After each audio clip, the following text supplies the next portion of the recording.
تو اگر کوئی من دون اللہ کی نفع نقصان کی تاثیر کو مانتا ہے تو مالک کہتے ہیں یہ ایک تو بے دلیل ہے اس کا دعویٰ، اور دوسرا یہ جاہل ہے، تیسرا فرمایا یہ ظالم ہے۔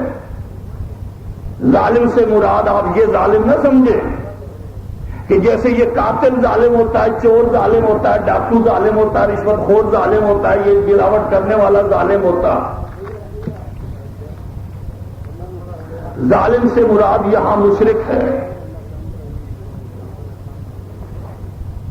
قرآن حکیم کہتا ہے ان الشرک لظلم عظیم، اور اس سے پہلے جو بیان ہو یہی تو بیان ہوا جو اللہ کے علاوہ دوسروں کے حق میں یہ ایمان رکھتے ہیں کہ یہ نفع نقصان پہنچا سکتے ہیں، اور پھر ان کے نفع نقصان کے ان سے نفع حاصل کرنے کے لیے اور نقصان سے بچنے کے لیے پھر ان کو خوش راضی کرنے کے لیے یہ اس کی عبادت کرتا ہے۔ تو جو آدمی کسی غیر کو نافع زار مانتا ہے اللہ کے علاوہ اور پھر اس کو راضی کرنے کے لیے اس کی عبادت کرتا ہے تو یہ مشرک نہیں ہے تو اور کیا ہے؟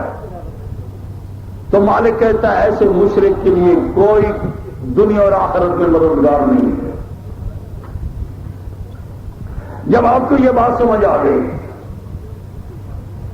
کہ من دون اللہ کے اندر کائنات کا ذرہ ذرہ ہے، جب آپ کو یہ بات سمجھ آ گئی کہ من دون اللہ کے اندر اللہ کی کسی صفت کو مان لیا جائے، من دون اللہ کے اندر اللہ کے کسی اختیار کو مان لیا جائے، من دون اللہ کے اندر مالک الملک کی کوئی شان مان لی جائے، اللہ رب العزت کی اللہ رب العزت کا کوئی اختیار مان لیا جائے تو وہ اس کی کیا بن جاتی ہے؟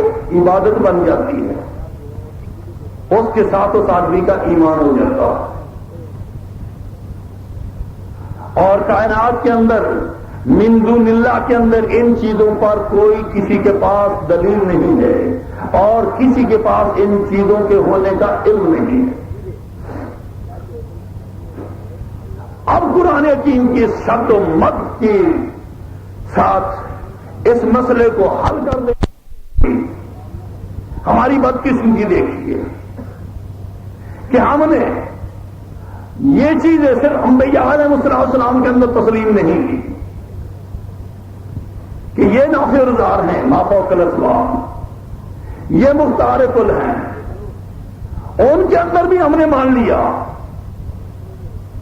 جیسے دنیا کہتی ہے شاہ مدینہ یثرب کے والی سارے نبی تیرے در کے سوالی، کہ پیارے رسول صلی اللہ علیہ وسلم کے در کے سارے وہ انبیاء اور رسل ہیں جو پہلے گزر چکے ہیں۔ نبی کریم صلی اللہ علیہ وسلم کے متعلق بھی ہم نے یہ عقیدہ اور نظریہ بنا لیا، صدیقین کو بھی ہم نے مشکل کشا حاجت روا بنا لیا، شہداء کو بھی ہم نے مشکل کشا اور حاجت روا نافع و ضار ما فوق الاسباب تسلیم کر لیا۔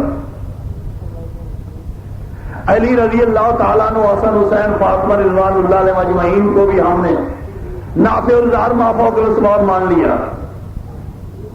اسی طرح دنیا کے ولیوں کو بھی ہم نے مانا، اور جو ولی نہیں صرف ہماری نگاہ میں ہمارے نظریے میں وہ ولی ہیں ان کو بھی ہم نے مشکل کشا اور حاجت روا مان لیا۔ اب بتاؤ ہم نے اللہ کے کتنے شریک بنا لیے؟ انبیاء کو ہم نے اللہ کا شریک بنایا، صدیقین کو ہم نے اللہ کا شریک بنایا، شہداء کو ہم نے اللہ کا شریک بنایا، اولیاء اللہ کو ہم نے شریک بنایا، اور وہ جو اولیاء اللہ نہیں لیکن صرف ہماری نگاہ میں ہمارے عقیدے اور نظریے میں وہ اولیاء اللہ ہے، ہم نے ان کو بھی اللہ کا شریک بنایا۔ یہ آپ کے سامنے ملنگ جو ہوتا ہے، جو بھنگ اور چرس کا عادی ہوتا ہے، ہم نے اس کو بھی نافع و ضار ما فوق الاسباب سمجھا رہے، اس کو بھی اللہ کا شریک بنایا۔ یہ جو تمہارے بازاروں میں ننگا اور درنگا پھرتا ہے یا لباس پہنے ہوئے تو پاگل ہے، اس کو پاک اور پلید ہونے کا بھی پتہ نہیں، اس کا پیشاب اور ٹٹی بھی کپڑوں میں نکل جاتا ہے، تو قوم کے نزدیک اس کا نام مجذوب ہے اور قوم اس کو بھی نافع و ضار سمجھتے، اللہ کا شریک اس کو بھی بنایا گیا۔ اسی طرح اللہ کے بندو یہ زندہ ہے تب بھی یہ قوم کے مشکل کشا اور رجت روا ہے اور اللہ کے شریک ہے، قوم کے الہ اور رب ہے، اور کئی اگر یہ مر گئے ہیں تب بھی یہ قوم کے معبود ہیں اور قوم کے مشکل کشا ہے، اللہ کے ان کو اللہ کا شریک بنایا ہوا ہے۔ آگے چلیے،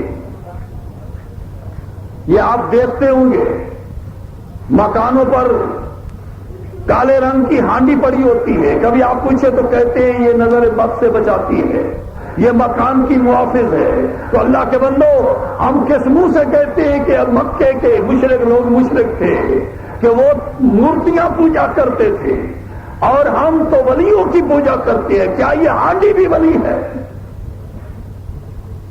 اسی طرح سرحد کے علاقے میں دروازے کے اوپر سینگ لگا لیے جاتے ہیں تاکہ ہر مصیبت یہ دور کرتے رہیں اور ہر خیر اور ہر برکت ہمارے گھر میں یہ پہنچاتے رہیں۔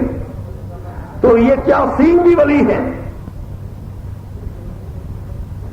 اللہ کے بندو ہم نے ایک ہانڈی کو بھی اللہ کا شریک بنایا اور سینگوں کو بھی اللہ کا شریک بنا دیا۔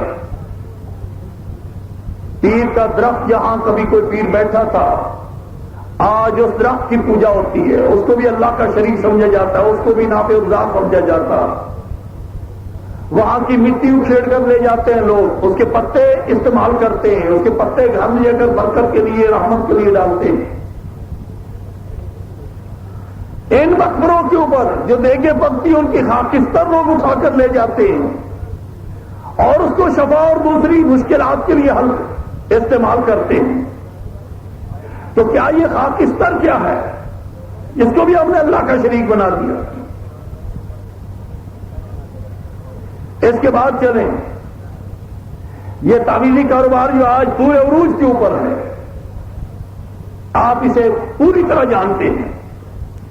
کون ہے جو تعویذ نہیں لکھتا؟ ہم نے اس کے اندر بھی نفع اور ضار سمجھ لیا، اور جب بھی کوئی مشکل پیش آئے تو ہم دوڑتے ہیں تعویذ گر کے پاس اور اس سے تعویذ لیتے ہیں، جتنا نذرانہ مانگے اتنا نذرانہ بھی دے دیتے ہیں اور منت بھی کرتے ہیں کہ جناب تعویذ ایسا دینا جس کا نشانہ پتا نہ جائے۔ تو تعویذ کو بھی ہم نے اللہ کا شریک بنا دیا۔ پھر جادوگر بھی ہمارا معبود اور الہ ہے، اس پر بھی ہمارا ایمان ہے، اور اس کو بھی ہم نے اللہ کا شریک بنا دیا کہ یہ بھی نفع نقصان دیتا ہے۔